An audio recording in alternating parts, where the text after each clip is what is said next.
Улаанбаатарт 14 цаг 17 минут болсон байна үзэгчдээ. BTV өдрийн хөтөлбөр үргэлжилж байна. Та бүхэнд сонирхолтой ярилцлагыг өргөнүүлэхээр ээлжид зочин студид хүрэлцэн ирсэн байна.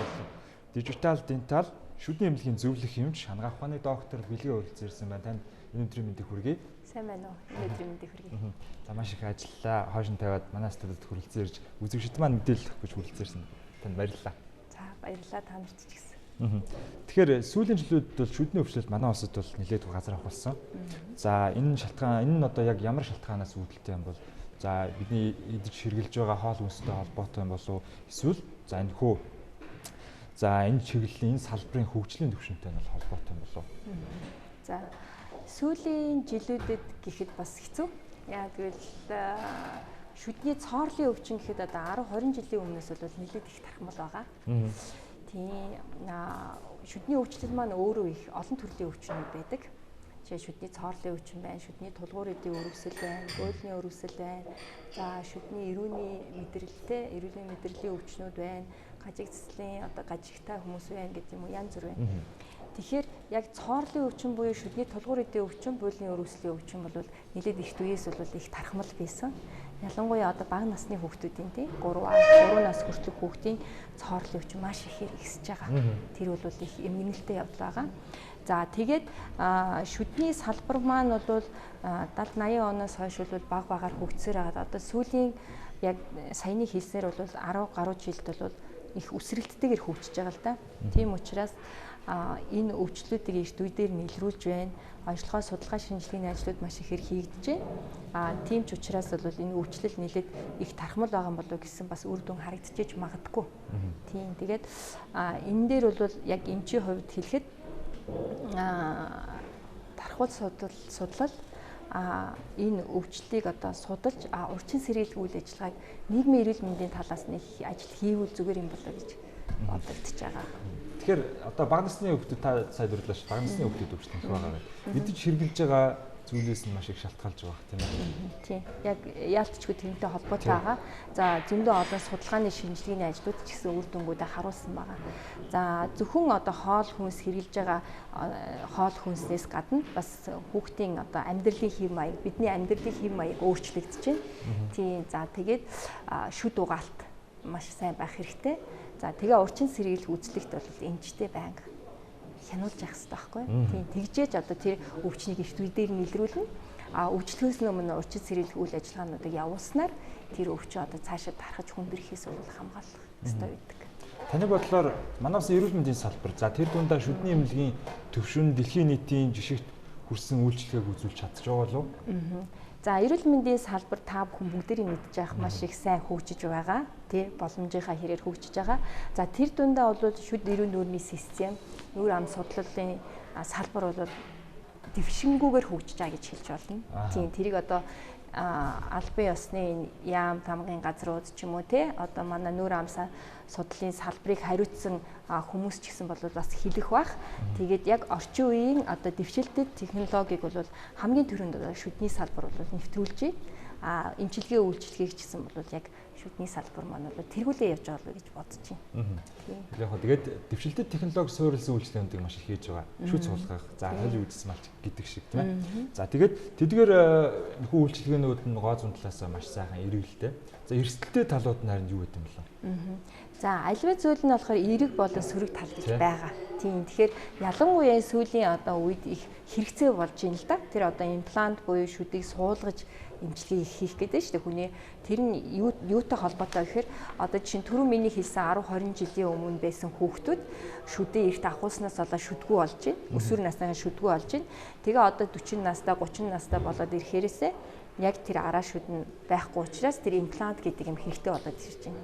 За тэр имплант гэдэг юм нь бол хүний биеинд одоо муу сөрөг нөлөөгүй тийм титаны шоныг бол суулгаж өгдөг. Тийм. За тэгээд тэр суулгацууд нь бол одоогоор хүний бие эрүүл нь муу гэсэн юм бол байхгүй байгаа. Тийм. Тэгээд хамгийн тохиромжтой эмчилгээний арга гэж бас үзээд байгаа шүдийг нөхөх тий ягаад гэвэл хажуугийн хоёр шүдийн одоо өрөхгүйгээр гөөрөлсөн шүдний оронд одоо ганцхан тэр шүдийг одоо сэргийж байгаа.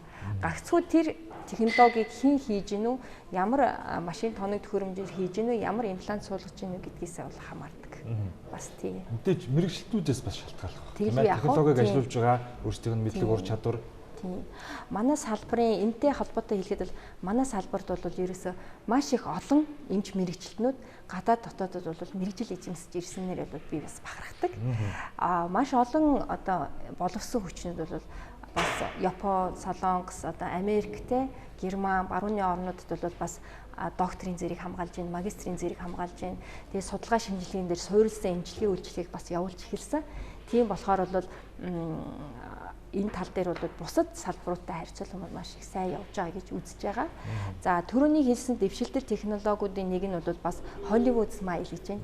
Яа хараггүй орчин үед зөвхөн шүдний өвчлөл болон бууж шүдний тулгуур эдийн өвчлөлтэй холбоотой биш.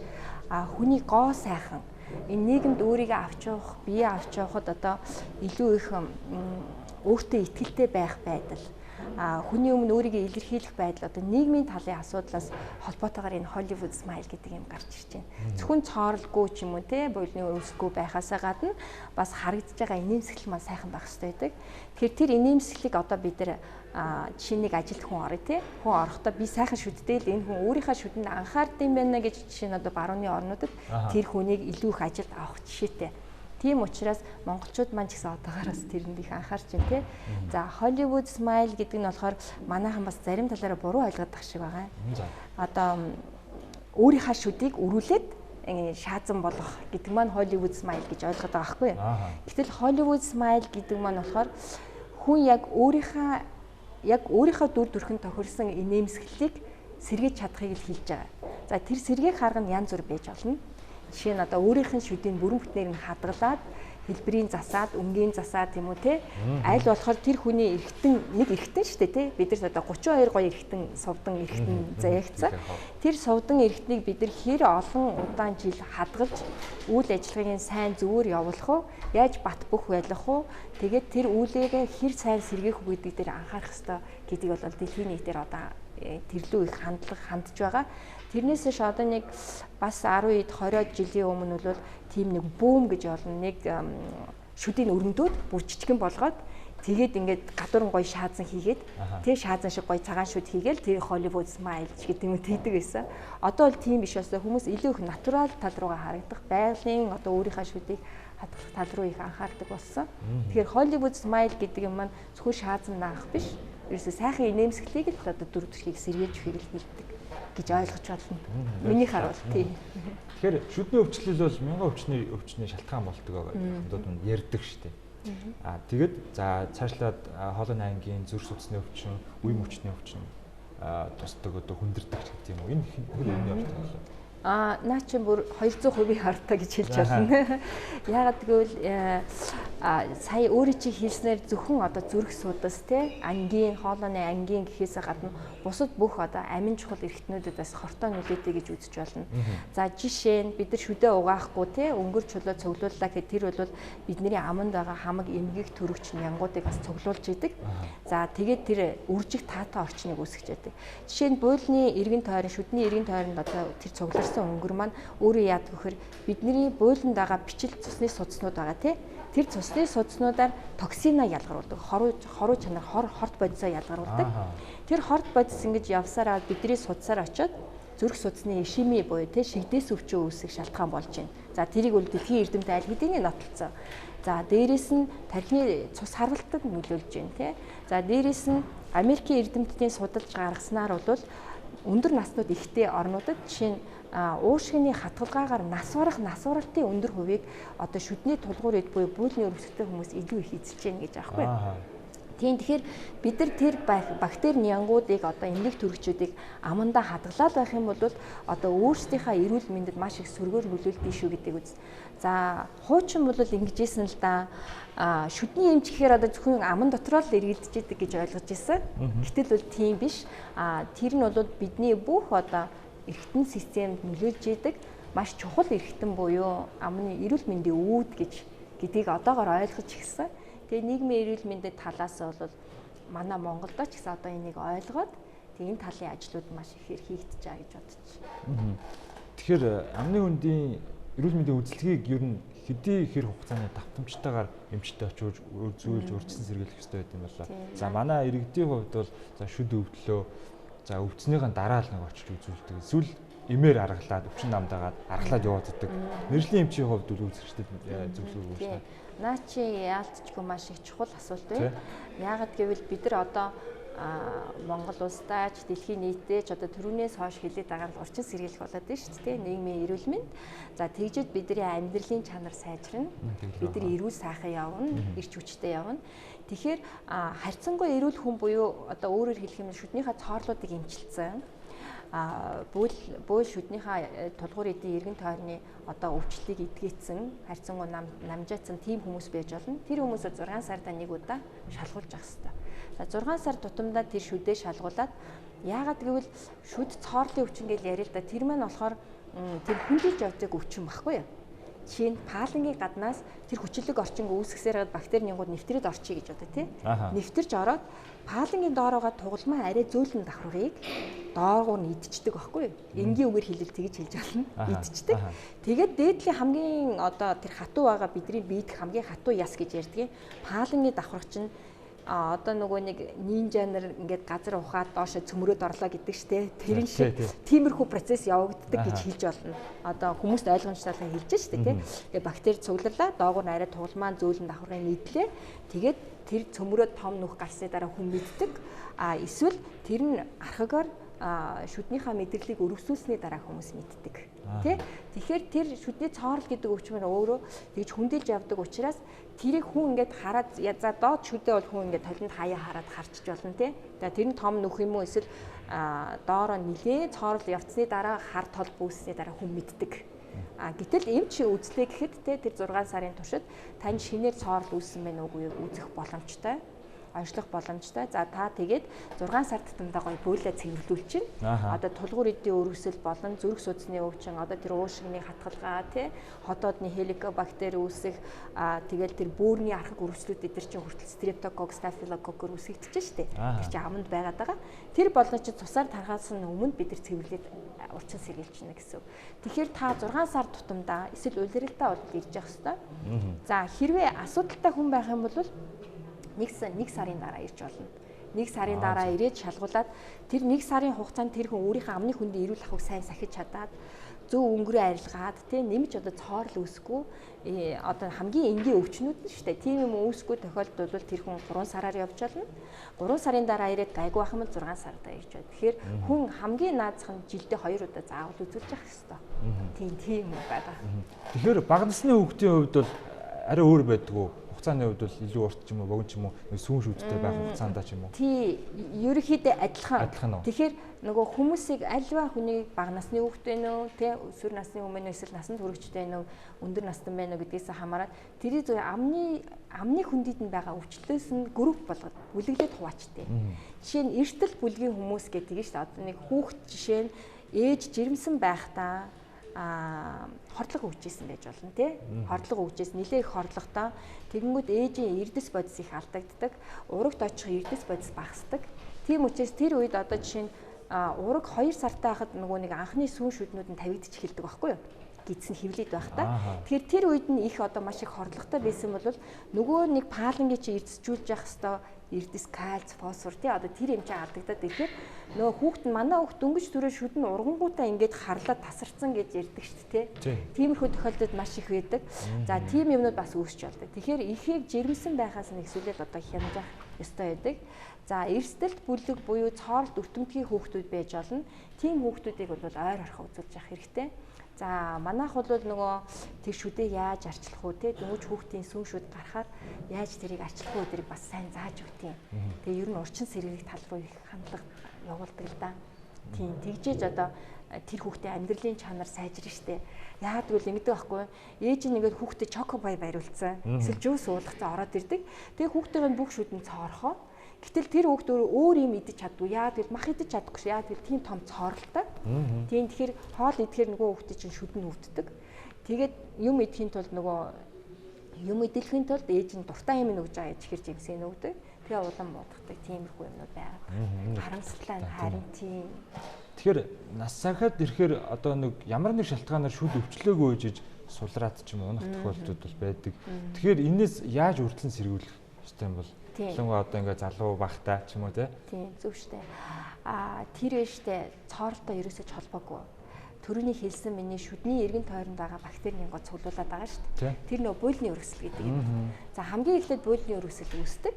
За бид нар заримдаа хүүхдүүд хэлдгэлтэй өсвөр насны хүүхдүүд ялангуяа нөгөө гормоны өөрчлөлт явж шилжилтийн нас руу орж байгаа хүүхдүүд тэр нөгөө өнгөрөө цуглуулад олон жил болцсон тий шүдээ зөв угааж чадахгүйгээс болоод цуглуулсан хүүхдүүд буйл шүдний толгор эдийг өргөсөл үүсч эхэлдэг байхгүй.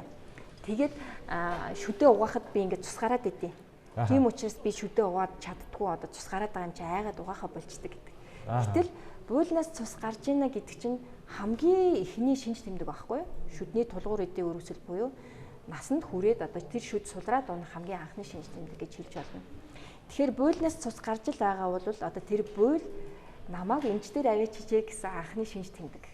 Тэгэхээр эмчтэр очиод мэрэгжлийн цэвэрлэгээ хийлгээд зөв угаалтаа заалгаад тэгээ явхад бол тэр ингээд намжих магадлалтай.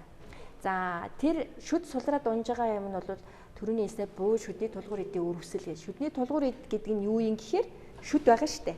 Шүдний эргэн тойронд яс байгаа. Ясны гадуур буйл байгаа, салст байгаа. За тэгээ шүдний язоортой, шүдний түүшийн яс, хоншоорын эрүүний ясны хоорондоо холбоосууд байгаа, коллаген, файбер холбоосууд байгаа. Тэр холбоосуудын хооронд өргөсөл үүснэ шүдмэс сулраад унж байгаа юм.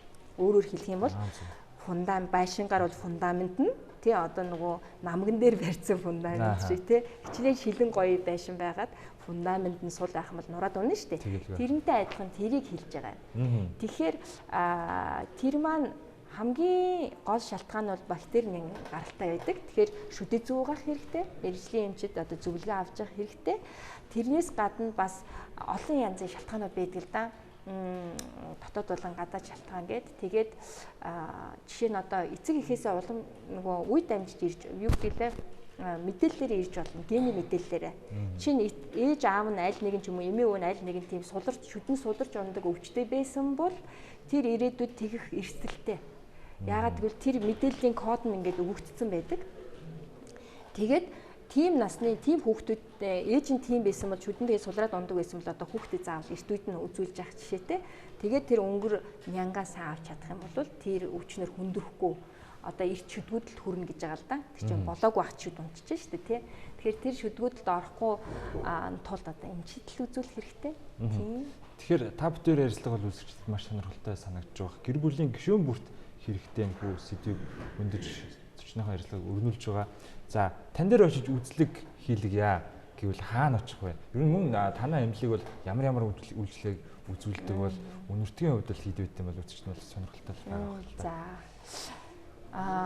манай эмнэлгийн нөгөө Digital Dental Office гэдэг. Тэгээд 2008 онд анх үүсгэн байгуулагдсан. Тий би Япон улсад анаах ухааны докторийн зэрэгээ хамгаалж ирчээд тий анагаахтыг 2 жил багшилсан. Тэгчээд юу яасан? Хувийнхаа эмнэлгийг байгуулсан. Манайх одоо сан тасар төвгөө байдیں۔ Оросын элчин сайдын яамны баруун уртаар Нацагдоржийн номын сан гэдэг шүү дээ. Тэрний хойтол буюу сүүлийн гудамжинд байгаа. За хүн болгоныг бид нар анх үзлэг хийхдээ ерөөсөө аман дотор зургийг авдээ. Тэгэхээр бодтойгоор бүх зургийг аваад тэгээ хаана ямар юм байгааг нь өөрт нь үзүүлээд тэгээд энэ ийм юмнаас үүссэн байж болзошгүй энэ ийм юмнаас үүссэн байна. Та одоо энийг ингэж анхаарах хэрэгтэй. Энийг нэг төрөнд янзлуулах хэрэгтэй. Энийг олохоос та ингэх хэрэгтэй ч гэдэг юм. Тэр зөвлөгөөнүүдийг бид нар өгдөг. Анхныхаа үзлэг онцлогоо зөвлөгөөн дээр бид нар маш их анхаарал тавьдаг гэх юм уу да тий. Одоо шууд энэ хөө энийг янзлуулмаар гингүүд ингээ шууд өрөмдөд янзлах биш. Бүх юмыг ярилцж байгаа тэр хүн хэрвээ одоо манай үйлчлүүлэх хүсэлтэй байх юм бол тэр эмчилгээний төлөвлөгөө гаргаж агаад тэгээд үздэг. За гол төлөв манайх бол бас их урчин сэргийлэх тал дээр анхаардаг. Би өнөөдөр яг хөө манайх нөгөө Германы, Швейцарын, Америкийн, Японы дандаа энэ материал бүх юм хэрэглэдэг. Тоног төхөөрөмж маань ч гэсэн тэндээс ирж ирсэн. Тэгээд тэр сайн хийлгэхэд бидний тавьсан лом бол одоо жишээ нь 10 гаруй жил болох 20 жил болох тийм магадaltaй тийм баталгаатай ломнууд тавигддаг. Та хэрвээ тэрийг үйлчлэгийг хийлгэе гэх юм бол нэг сайн хийлгэсэн байхад дараа нь дахиад өөр шүдэн цоорхооргүй бид нар заавал зөвлөгөөг өгч гаргадаг. Яг тэр угаалтын зааж өгöd хэвшүүлээд явуулдаг. Хоол хүнсний тал дээр нь зөвлөгөө өгдөг ч гэдэг юм. За түрүү ярьсан одоо цоорлын өвчин, гол шүдний тулгуурын өвчин мөн буулны өрөвсөл нь шүү дээ. Тэрнээс гадна бидэрт одоо мэддэхгүй нэлээх өвчнүүд байдаг. Тийм. Одоо сүүлийн жилүүдэд тэр нөгөө бага насны хүүхдүүд шүдэн цоорл эрт цоорсон шүү дээ. Тэгээд тэр чинь эрт үед нь авчиж байгаа байхгүй. Авангууд нөгөө байнгын шүд урахтаа дали уруудаг. Тэгэхээр шүдний гажигтай хүүхдүүд зөндөө их болсон шүү дээ. Та нар анзаарч байгаа. Яагаад гинтгэл сүүлийн хэдэн 5-10 жил дээр баахан брекет зүүсэн. Тэ брекет гэдэг маань нөгөө төмөр ийм нэг гажигцлын аппарат шүү дээ. Тэрийг шүдэн дээр наад хүүхдүүд их болж байгаа биз. Тэгэхээр тэр маань нөгөө нэг тэр үеийн цоорл буруу эмчлэгдсэн юм эсвэл тэр эцэг их одоо хүүхдийнхаа шүдэн анхаараагүй те.